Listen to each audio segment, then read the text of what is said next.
નમસ્કાર મિત્રો, આજે થોડો નવો વિષય જેની જાણ બહુ ઓછા લોકોને હોય છે અને ઘણીવાર ડૉક્ટર મિત્રોમાં પણ આ વધારે ખ્યાલ હોતો નથી એવા ટૉપિકની ચર્ચા કરવી છે.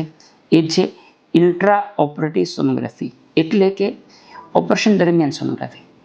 મોટાભાગના કેસમાં તમે જાણતા હશો કે ડૉક્ટર પાસે દર્દી જાય એટલે ડૉક્ટર સોનોગ્રાફી લખી આપે.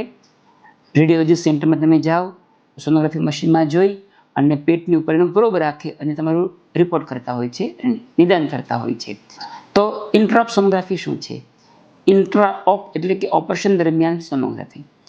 રૂટીન જે સોનોગ્રાફી આપણે ઉપરથી કરતા હોઈએ છીએ એને બદલે આ સોનોગ્રાફી પેટની અંદર ચીરો મૂકી સ્નાયુ બધા અલગ કરી અને જ્યાં રોગ છે એ જગ્યાએ સોનોગ્રાફી મશીનમાં ટચ કરી અને સોનોગ્રાફી કરતા હોઈએ છીએ.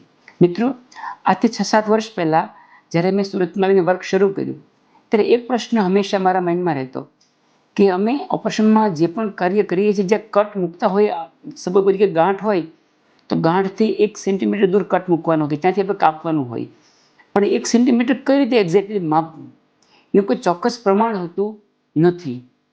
એટલે એના માટે અમે ઘણો વિચાર કરીને છેલ્લે નક્કી કર્યું કે આપણે જો સોનોગ્રાફીનો ઉપયોગ કરી, સપોઝ કે કોઈને સ્વાદુપિંડમાં કે લીવરમાં કેન્સર હોય, સીધું એના ઉપર શરૂ ઓપરેશનને તે સોનોગ્રાફીનો પ્રોબ મૂકીએ અને માપી શકીએ કે 1 સેન્ટીમીટર કેટલું થાય અને એક્ઝેક્ટ એ જગ્યાએ કાપવામાં આવે તો સર્જરીનું જે રિઝલ્ટ એ ઇમ્પ્રૂવ થાય, એકદમ પરફેક્શન વધે. એ માટે અમે છેલ્લા 6 વર્ષથી દરેક કેન્સરની અંદર સોનોગ્રાફીનો ઉપયોગ કરી અને સર્જરીની કોશિશ શરૂ કરી. આજે 6 વર્ષ પછી અમને એટલું સમજાયું કે જો આવું કરવામાં આવે તો કેન્સરની અંદર જે સર્જરીનું જે પરફેક્શન હોય, જે એક્ઝેક્ટ અંતર હોય, તે બહુ ચોકસાઈથી આપણે કરી શકીએ.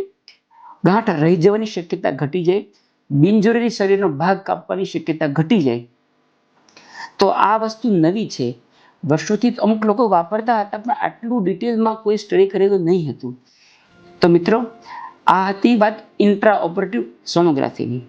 જો આ રીતે સર્જરી કરવામાં આવે તો આપણા કેન્સરની સર્જરીના અને ઘણીવાર બીજી સર્જરીના પણ રિઝલ્ટ ઘણા બધા સુધરી શકે છે. ઘણીવાર પથરીની સર્જરી હોય અને અંદર કોઈ પથ્થર રહી નથી ગયો ને એ શોધવા માટે પણ ઓપરેશન દરમિયાન સોનોગ્રાફીની હેલ્પ લઈ શકાય છે. ધન્યવાદ.